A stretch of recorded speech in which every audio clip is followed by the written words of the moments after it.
Okay, we had a super different setting today, as you guys can see. I am out in this like park, different from what I'm used to, completely different. And I thought it would be the perfect opportunity to show you guys how I would capture a little B-roll scene of something that isn't necessarily that like crazy and grand and epic. It's always these like crazy locations and you can almost just point your camera anywhere you want and it makes it easy to get like really nice shots. So we're setting a bit of a challenge for ourselves today. So I'm gonna take you guys along for a full behind the scenes look at how I actually would capture a B-roll scene here, being nice and creative. And then towards the end of the video, I'm gonna show you how that B-roll scene looks once it's been edited, put together with a little bit of music, some sound effects, and all of that good stuff that you guys know how these videos go by now. So let's start shooting. Today's video is sponsored by Wire Stock, and if you guys do any sort of content, I need to tell you something about Wire Stock. But for now, we are going to strap on the GoPro. This video is going to be completely from a POV perspective, and I'm going to show you guys exactly how it would look from my perspective to create this entire B-roll scene. I think that's going to help you guys learn the most. We did one of these a little while ago and you guys seem to really enjoy it.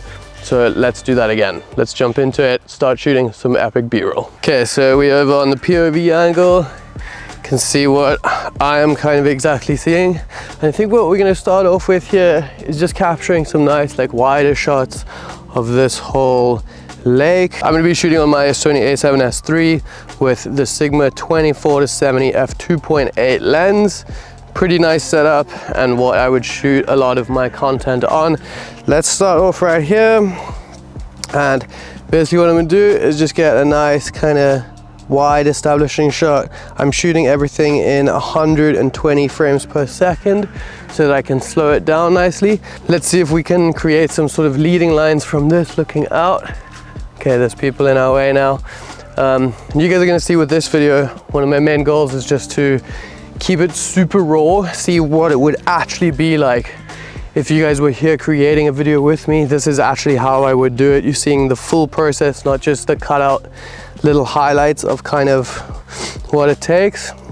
And you can also see that this is not a crazy special location. This is just a little park. It's nothing like too amazing. We're really gonna have to challenge ourselves to get something that is looking really nice. So I was gonna get a shot looking out this way, but you can see all of those people there is gonna ruin our shot completely. So let's not do that. Let's find something else. I think we could get one from here, kind of looking into these sticks that are in the water here. Get some foreground in our shot and make sure our focus is on the outside. That's gonna look cool. We'll do a full wide one. And then we'll also do a fully zoomed in one. Still keeping a bit of that foreground. Just keeps our shot nice and interesting, adds more depth to it. And now we can maybe start making our way away from this little lake, because although it is cool, we can't just make a whole video about that. Let's see if we can get something from here, looking past these, and getting some close-up details of things is gonna make your video so much more diverse. I actually wanna go this way. See if I can get even closer. Just to give the viewer a sense of what it really feels like being here. I'm also gonna do a full wide one and just a slow punch in like this. Keeping my steps as stable as I can. It's gonna give a nice kind of feeling of where we are.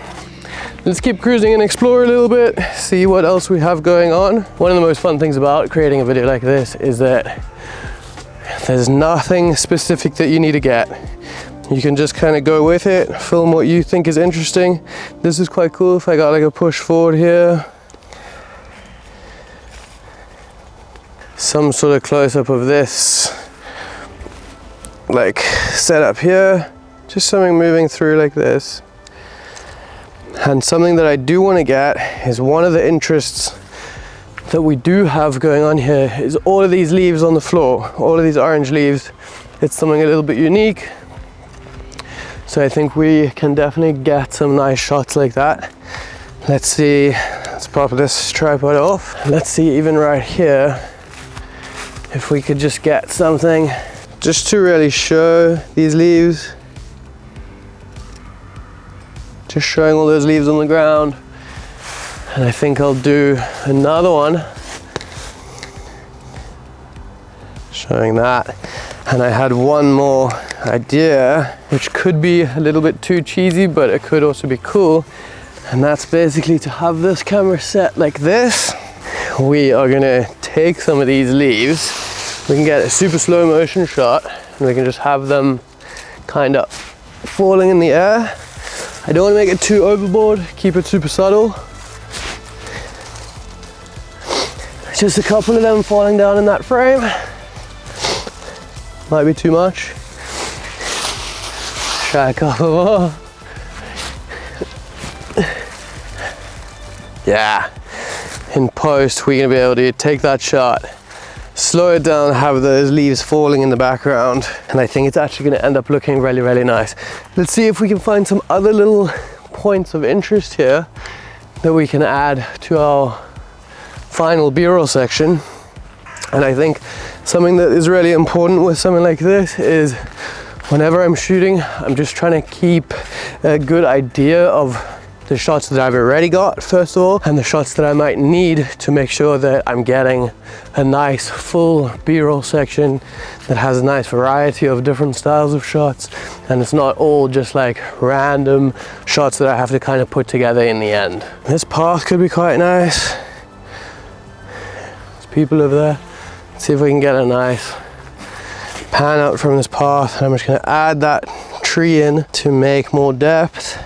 Get a nice slide, and if you guys have noticed, all of the slides that I'm doing in this, I'm going left to right, and that just means when I put the edit together, any shots that I filmed are going to flow really nicely with each other, rather than some going right to left, some going left to right. And it's not too important, but it's something that does make your edit just flow a little bit nicer. Let's get a nice shot of this river.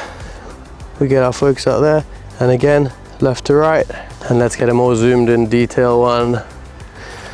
Maybe some of these cool leaves floating on the water here. Looks quite nice with the reflection, and we can keep all of this foreground. Okay, hear me out. If you guys are creators or you create any sort of like media content, I have something that I need to share with you guys. Wirestock is an online stock media sharing platform, and if you guys are shooting anything and you have like photos or videos or any sort of other assets that you guys have just sitting on your computer rotting away, you can upload those onto Wirestock and actually start making money out of it. And I know a lot of people hear stock footage and they're like, whoa, whoa, whoa.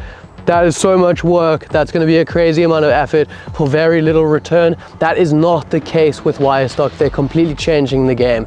You upload your footage onto there, they handle everything else. They distribute it to all of the biggest online stock media websites that people can purchase from. They handle the metadata, the tagging, everything. The best part about Wirestock is it's free to use, and they don't even take any commission until you actually make a sale. So you can upload a bunch of content. They do all the hard work. They only take money when you actually sell something and make money yourself. So they only get paid when you as the creator gets paid. You literally have nothing to lose, and all of that footage and content on your computer could be earning you guys money right now. So head on over to Wirestock. It's all gonna be linked in the description. It's an amazing platform for anyone that's creating any sort of content. Let's get back to the video, shoot some other crazy B-roll shots out here in this forest. Let's see what else we can find.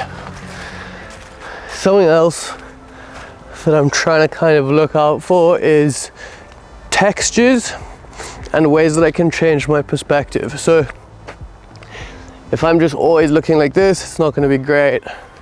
If I can look down at things, if I can look up at some interesting things, maybe like this really cool tree that we got going on here.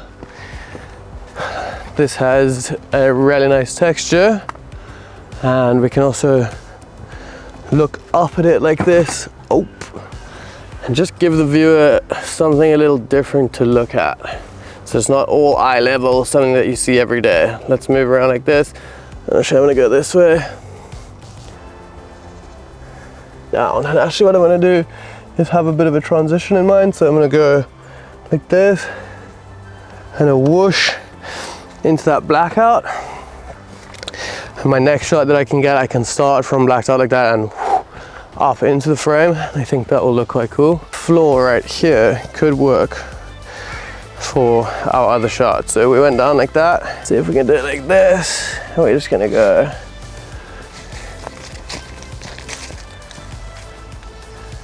I think that's gonna be cool.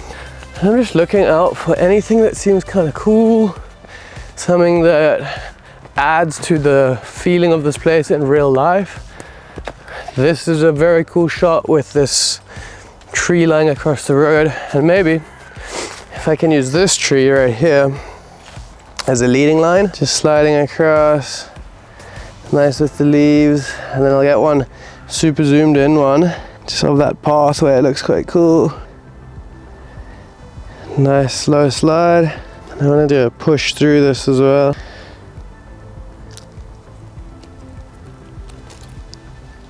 Yeah, this is so nice with all the leaves.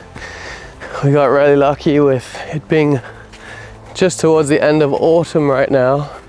So all of these orange leaves on the floor, all of the trees are turning really nice and orange. And this is a really cool shot right here.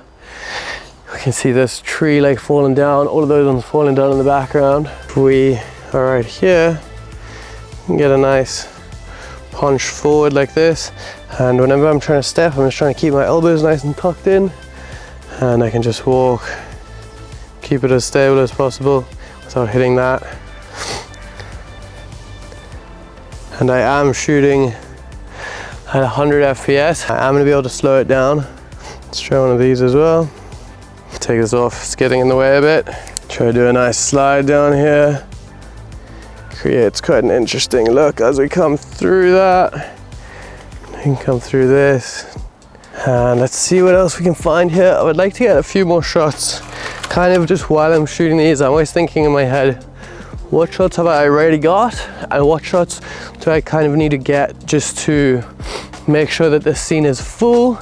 I don't want to overshoot it, but I want to make sure that I have enough for when I get back, that I'm not really like undershot. So something I think would be nice is just a couple of wider full ones to get, just to show how it is. I think what I'll actually do is get a nice one like this and then just dip it behind that tree.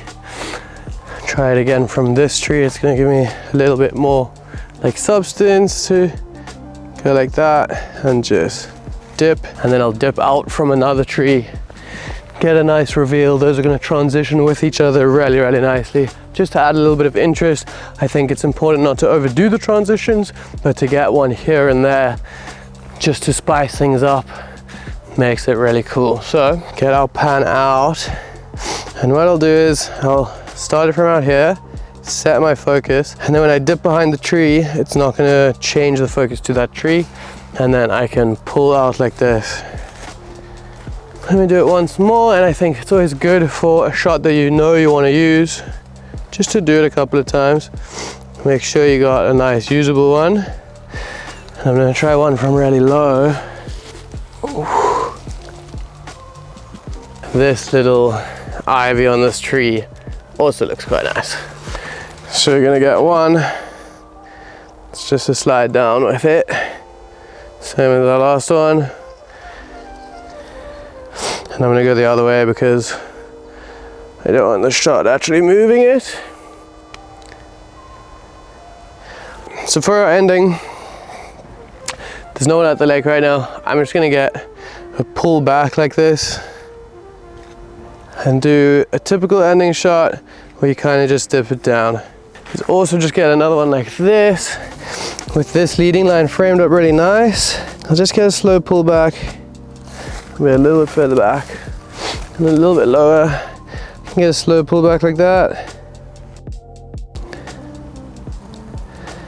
And that can be our ending shot right there. That is going to be it for all of the shots that we need for this video. Let's check out how it looks once we've put a little simple edit together and see how we can create interest in a place that was not necessarily very interesting to begin with. Let's roll it and see what you guys think.